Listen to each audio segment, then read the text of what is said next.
এখন মাতৃগর্ভাশয় ছাড়াও সন্তান জন্মদানের চেষ্টা চলছে।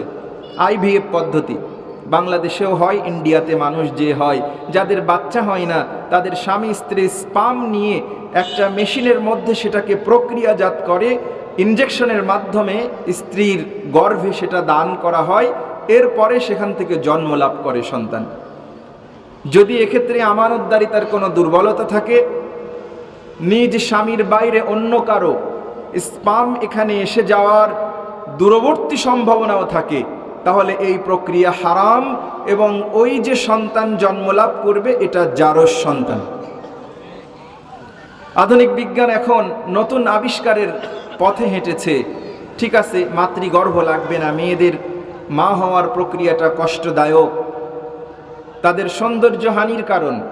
অতএব মাতৃগর্ভে যে সকল প্রক্রিয়াতে বাচ্চা জন্ম লাভ করে এই প্রক্রিয়া মেশিনারি পদ্ধতিতে অবলম্বন করে সেখানে নারী এবং পুরুষের স্পামের মধ্য দিয়ে সন্তান জন্ম দেওয়া যায় কিনা এ ব্যাপারে তাদের গবেষণা অনেক দূরে গিয়েছে।